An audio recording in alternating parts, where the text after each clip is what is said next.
ആകാശം ഇടിഞ്ഞു വീണാലും ലോകം അവസാനിച്ചാലും ഞങ്ങൾ മുസ്ലിങ്ങൾ പെറ്റുകൂട്ടുന്നതിനെ കുറിച്ച് സംസാരിച്ചുകൊണ്ടേയിരിക്കും.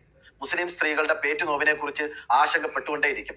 മുസ്ലിങ്ങൾ എത്ര പ്രസവിക്കുന്നു എന്നൊരു കണ്ടുപിടുത്തം നടത്തുകയല്ല, മറിച്ച് ജാതിപരമായ വിവേചനങ്ങൾ കാരണം, ജാതകം ചേരാത്തത് കാരണം ഇനിയും വിവാഹം കഴിക്കാതെ പുരനിറഞ്ഞു നിൽക്കുന്ന ഹിന്ദു യുവാക്കളെ കുറിച്ച് പഠിക്കാൻ, അവരെ കണ്ടെത്താൻ നിങ്ങൾ തയ്യാറാവണം. ചൊവ്വാദോഷമടക്കമുള്ള അന്ധവിശ്വാസങ്ങൾ കാരണം ഇനിയും വിവാഹം കഴിക്കാനാവാതെ വീടിന്റെ 4 ചുമരുകൾക്കുള്ളിൽ വീർപ്പ് മുട്ടി കഴിയുന്ന ഹിന്ദു യുവതികളുടെ കണക്ക് പുറത്തുവിടാൻ നിങ്ങൾ തയ്യാറാവണം.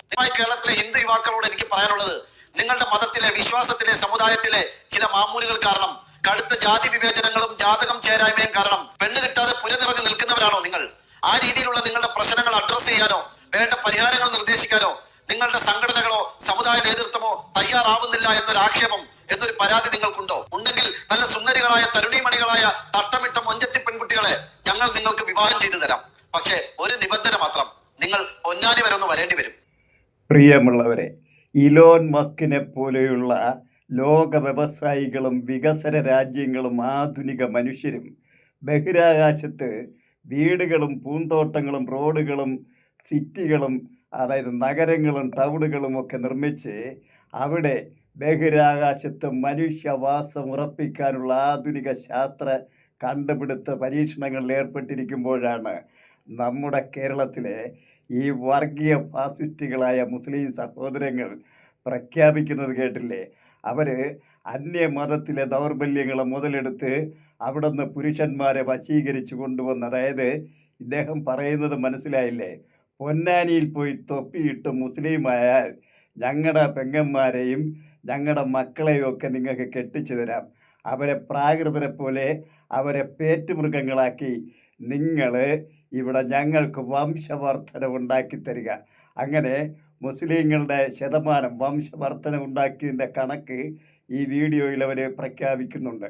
17% മുസ്ലിങ്ങൾ ഇന്ന് 30% എങ്ങനെയും ഈ സ്ത്രീകളെ പേറ്റുമൃഗങ്ങളാക്കി വളർത്തിയെടുത്ത് അവർ ഈ വംശവർദ്ധനം ഉണ്ടാക്കി ഇവിടെ ജനസംഖ്യാവർദ്ധനം ഉണ്ടാക്കി എന്തിനു വേണ്ടിയെന്നറിയില്ലേ? ഇസ്ലാമിക രാഷ്ട്രം സൃഷ്ടിക്കാൻ. സംശയമുണ്ടെങ്കിൽ ഇതൊന്ന് കേട്ടു നോക്കൂ. ഈ ഫാസിസ്റ്റ് ഭീകരവാദികളുടെ മനസ്സ് എന്താണെന്ന് അപ്പോൾ നിങ്ങൾക്ക് മനസ്സിലാകും.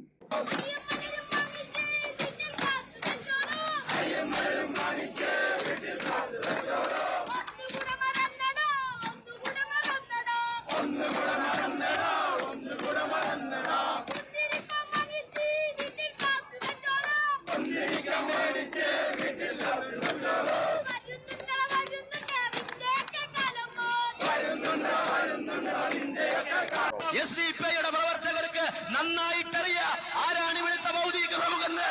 ഞങ്ങൾക്കറിയാം ആരാണ് ഇവിടുത്തെ ശാരീരിക ശിക്ഷകെന്ന്. ഞങ്ങൾക്കറിയാം ആരാണ് ഇവിടുത്തെ ഭൗതിക പ്രമുഖെന്ന്. അവന്റെ വീടറിയാം, വീട്ടിലേക്ക് പോകുന്ന വഴിയറിയാം, അവന്റെ ജോലി സ്ഥലം അറിയാം, അവന്റെ ഭാര്യ വീടറിയാം. കേട്ടില്ലേ?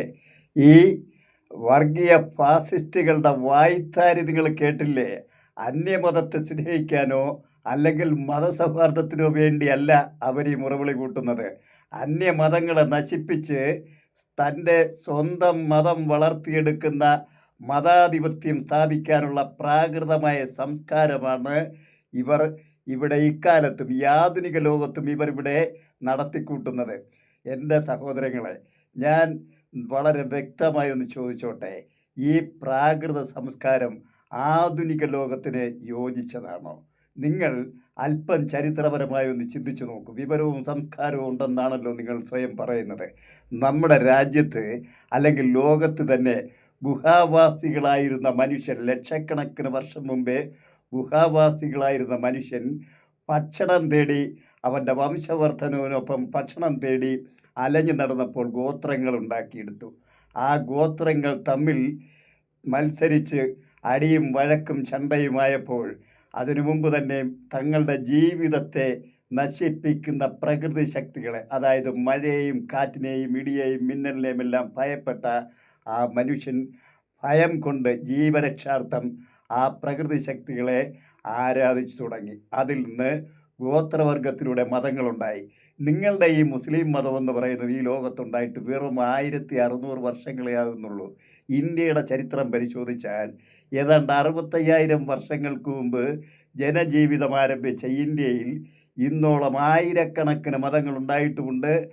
ആയിരക്കണക്കിന് മതങ്ങൾ ഇവിടെ നശിച്ചു പോയിട്ടുമുണ്ട്.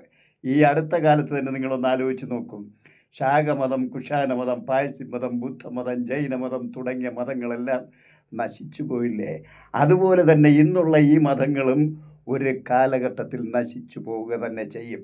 ഇനി മതങ്ങളൊന്നും ഇവിടെ പുതിയ മതങ്ങളൊന്നും ഉത്ഭവിക്കുകയല്ല. കാരണം ഇത് ശാസ്ത്രത്തിൻ്റെ യുഗമാണ്. ഈ ശാസ്ത്രീയ യുഗത്തിൽ നിങ്ങൾ സംസ്കാര സമ്പന്നരും വിദ്യാഭ്യാസമുള്ളവരുമാണെന്ന് നിങ്ങൾ വായ്ത്താരി മുഴക്കുന്നെങ്കിൽ, നിങ്ങൾ അങ്ങനെ പൊങ്ങച്ചം പറയുന്നെങ്കിൽ, നിങ്ങൾക്ക് വിദ്യാഭ്യാസമുണ്ടെങ്കിൽ, ശാസ്ത്രീയ ബോധമുണ്ടെങ്കിൽ നിങ്ങളൊന്ന് ചിന്തിച്ചു നോക്കൂ. ഈ മനുഷ്യനെ കൊന്നൊടുക്കാൻ ഈ ഒരു പേമാരി പോലെ വന്ന കൊറോണയെ നേരിടാൻ ഏതെങ്കിലും ഒരു മതത്തിനോ മതപുരോഹിതന്മാർക്കോ മതങ്ങൾക്കോ ദൈവങ്ങൾക്കോ ഇവിടെ കഴിഞ്ഞോ? സകലമാന മനുഷ്യർ ഒളിച്ചോടിയില്ലേ? ആരാണ് അവരെ രക്ഷിച്ചത്? ശാസ്ത്രമാണ് രക്ഷിച്ചത്. വാക്സിൻ കണ്ടുപിടിച്ചില്ലായിരുന്നെങ്കിൽ നിങ്ങളുടെ നമ്മുടെ എല്ലാ അവസ്ഥ എന്താണ്? ഈ ഭൂമുഖത്തു നിന്ന് മനുഷ്യനെ തന്നെ തുടച്ചു മാറ്റുകയില്ലേ? അങ്ങനെ എല്ലാ വിധത്തിലും നിങ്ങളിതൊന്ന് ആലോചിച്ച് നോക്കുള്ളൂ. നിങ്ങളുടെ പുരോഹിതന്മാരോ മതങ്ങളോ ഒരു വയറ്റുവേദനയ്ക്കെങ്കിലും മരുന്ന് കണ്ടുപിടിച്ചിട്ടുണ്ടോ?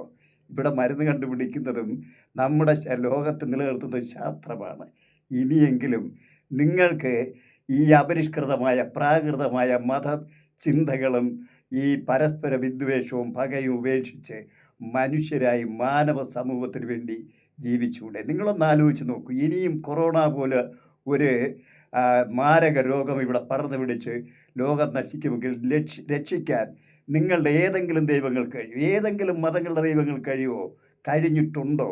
ഇല്ല എന്നിരിക്കെ എന്തിനാണ് മതത്തിൻ്റെ പേരിൽ തമ്മിത്തല്ലിയും ഈ വർഗീയ ഫാസിസ്റ്റ് നടത്തി ജീവിതം നശിപ്പിച്ച് കളയാൻ, അന്യമതങ്ങളെ നശിപ്പിക്കുക, മനുഷ്യനെ നശിപ്പിക്കുന്നതിനേക്കാൾ അന്തസ്സായി സംസ്കാരമുണ്ടെങ്കിൽ, വിവരമുണ്ടെങ്കിൽ, ബോധമുണ്ടെങ്കിൽ ചരിത്രം പഠിക്കൂ, ശാസ്ത്രം പഠിക്കൂ, മനുഷ്യനാകൂ, മാനവന് വേണ്ടി ജീവിക്കൂ, മാനവരാശിക്ക് വേണ്ടി ജീവിക്കൂ, സമൂഹത്തിൻ്റെ പുരോഗതിക്കും നന്മയ്ക്കും വേണ്ടി സകലവിധ മത ചിന്തകളും ഈ തീവ്രവാദവും ഭീകരവാദവും ഒക്കെ ഉപേക്ഷിച്ച് നമുക്ക് മതേതരത്വത്തിൽ വിശ്വസിച്ച് മതേതരത്വത്തിന് വേണ്ടി സൗഹാർദ്ദത്തോടുകൂടി ജീവിച്ച് മാനവ സംസ്കാരം ഉയർത്തിപ്പിടിക്കുന്ന ഒരു സംവിധാനത്തിലേക്ക് നിങ്ങൾ പ്രാപ്തരായി വരണമെന്ന് വിനയപൂർവ്വം അപേക്ഷിച്ചുകൊണ്ട് ഞാൻ തൽക്കാലം ഈ എപ്പിസോഡ് ഇവിടെ അവസാനിപ്പിക്കുന്നു.